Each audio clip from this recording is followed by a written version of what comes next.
please welcome to the stage, Joel Kim Booster!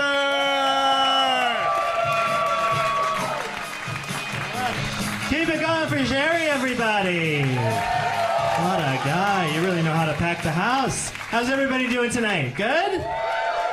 So excited to be here. How's everybody's 2017 shaping up to be so far? Okay, one very enthusiastic Donald Trump voter, and the rest of us are on the same page. That's good to know. I'm actually, my 2017, considering everything, is going pretty well. I just became an uncle for the first time, which is pretty exciting.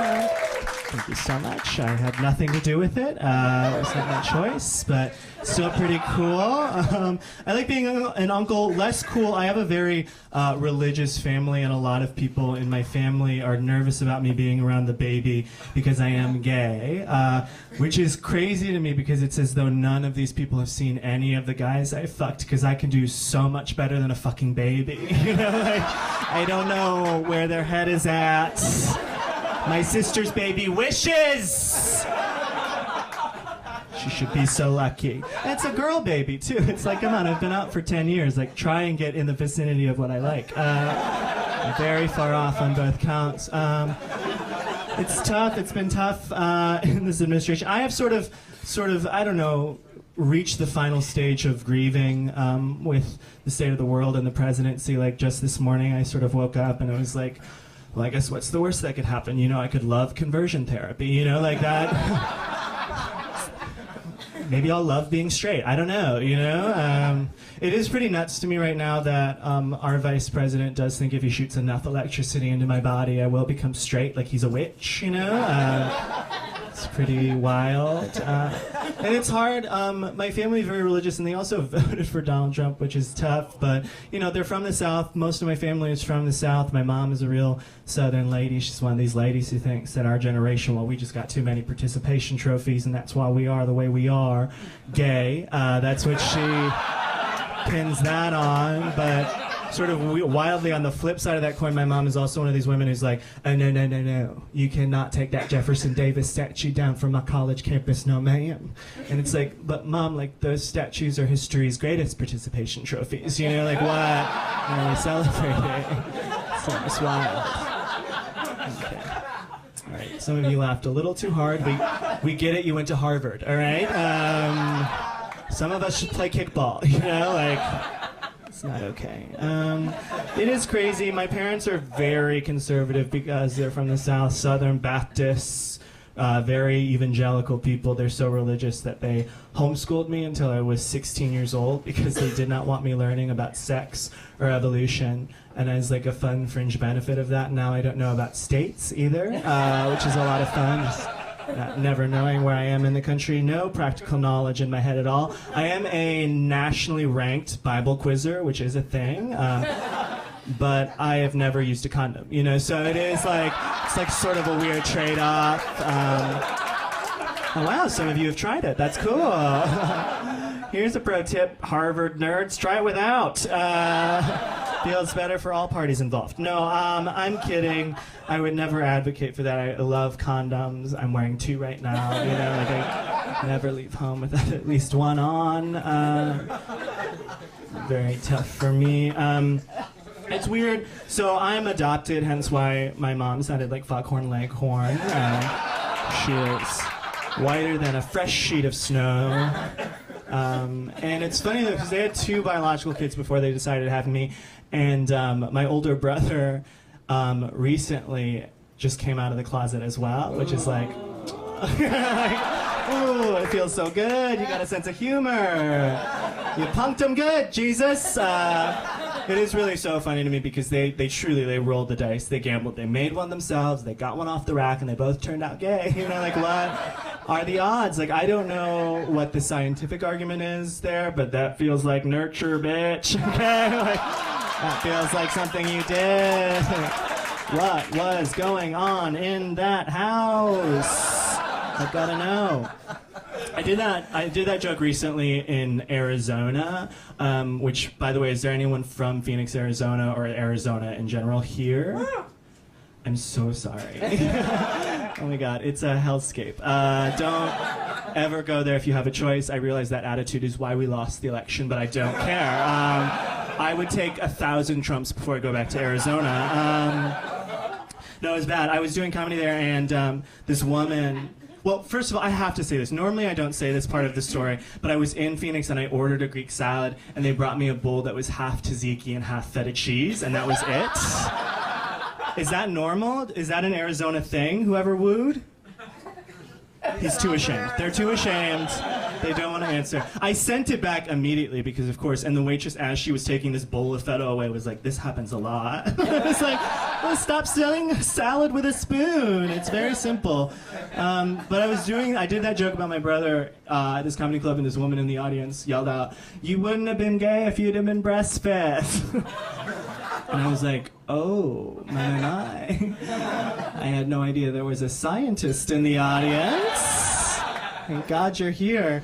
That is like one of the weird sort of carryovers from being homeschooled, I find, is that I just don't buy science. I don't believe in it. It's never helped me. Like, for instance, I have never once heard a reasonable explanation for what wind is or how it works, you know? I don't know about you, but every time I step in, I'm on a plane, I'm like, is this wind? What's going on? How does any of this work? Like, have any of you in here ever heard, like, do you know how wind works? Does anybody, by round of applause, know how wind works?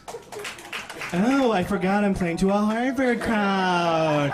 The Ivy Leaguers know how wind works. You clapped. How does it work, sir?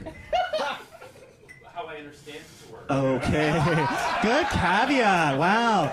Only 20 days in Trump's America, and we've already got these great Kellyanne Conway alternative facts coming. It's amazing. It's been less than 20 days, but it feels 10. like more, right? 10? Wow, it's been doubled. Oh, God. All right, go ahead. It's like pressure differences. It's like Okay, we're talking about wind, not pressure. like higher rises and cold air whooshes in to take place. Okay, so what's crazy about that is, I don't know if you know wind, but it goes side to side, not up and down. Okay, so clearly we cannot let gay men into the sciences. We just don't have the brain for it, and that's not your fault. That is whatever your mom fed you. I don't know, but we just can't do it. I just don't buy science. It's very hard for me. Something else about me you should know. Do I have any dog owners in the room tonight? Now you're all afraid. You're all afraid.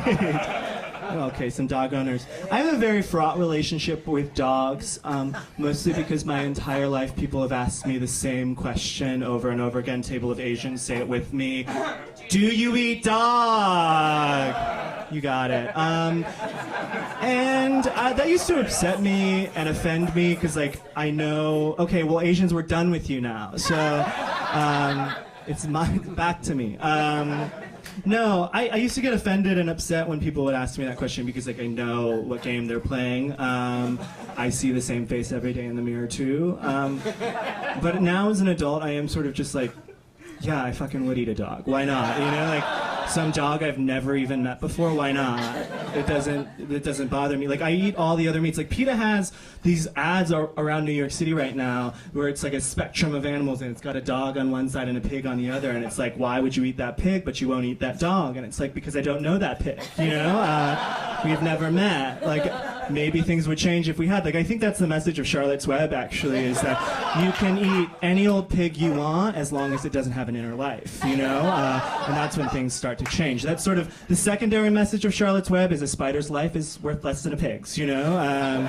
Fuck spiders. I just don't like animals. Like, I would eat your dog sight unseen. I'm not ashamed to admit that. But here's the thing. Whoever admitted to it back there, what's your dog's name? Fala. What is it? Fala. Fala? Fala. Fala. Yeah. Fala. Can't eat a Fala. You know, that's where the line is drawn. What's Fala's last name? Brinkley. Fala Brinkley. Well, that's a mouthful. Okay, that's all that deserved. No, I just don't love animals. I find them exhausting. Like, I find bees to be high-strung, you know? every single B is just sort of like, if that person looks at me wrong, I will kill myself, you know? Just like take a chill.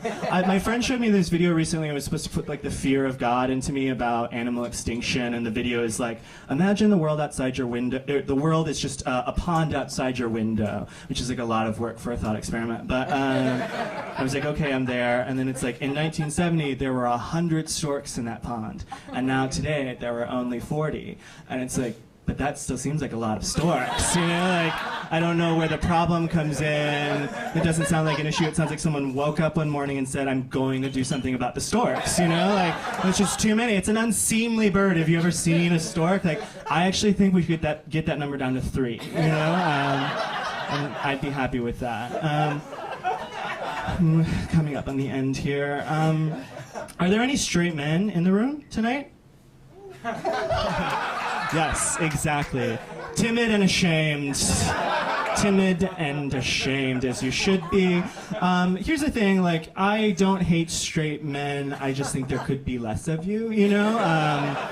But people sometimes are like, oh, you're inciting violence, and it's like, no, like, I'm not calling for a genocide, you know, like, however you choose to be less straight, I don't care, you know, like, that's up to you, whether it's you're living or not dying, I don't mind, you know, I find you exhausting, as a people. You ruin a lot of things for me. I don't know, it's just frustrating. So I'm single and I talk a lot. I have a lot of straight male friends, very bravely, I'll admit that. And sometimes I'll talk about being single and they'll be like, oh, Joel, like, what are you complaining about? Like, I wish I was gay. You know, like, if I were gay, you know, my life would be so much better because you guys are just fucking all the time. Like, if I were gay, I'd be having so much more sex than I am. And it's like, no, you wouldn't, because you'd still look like that, you know? That's not how this works. I don't understand why straight men think homosexuality is just a doorway they can walk through where they won't look like garbage anymore. But it's not how that works. And in fact, it's much harder on this side of the fence. Like, I don't know about you. We grade on a much sharper curve in the gay community than you guys do. Like, in Chicago, where I'm from originally, I was like a 7 on a good day. And then I moved here and I walk through Hell's Kitchen and I find out I'm like a 6. And then I go to Los Angeles and I find out I'm like a solid burn victim. You know, like, it's not an easy or pleasant experience for us. I will say that we do have more interesting sex. Like, it's not this, it's this, you know? It's like a graph. I thought Harvard would like that. Sort of visualizing it now. But no, we do. Like, I love having sex in places I'm not supposed to, you know? Like, I've had sex in an IKEA, I've had sex in a Target. I love to shop, you know? Nonstop. Like, I think cruising is sort of a dying art that I'm trying to, like, bring back, you know? Like every other hipster in Williamsburg, some people churn their own butter, some people spin their own yarn. I, you know, cruise. I lock eyes with a man in an IKEA and fuck him in the handicap stall, and that's just my contribution. But there's really no other place that I love having sex more than the steam room at my gym, which is like sort of the perfect environment for gay men. It's very dark, it's very moist. Gay men are like mold, you know? We just sort of thrive in those environments. And I was, a couple years ago, I was hooking up with these 2 gentlemen in the steam room, and we were having a good time, everything was going smoothly, and then in comes this group of straight men. So we scatter like roaches, like we're supposed to.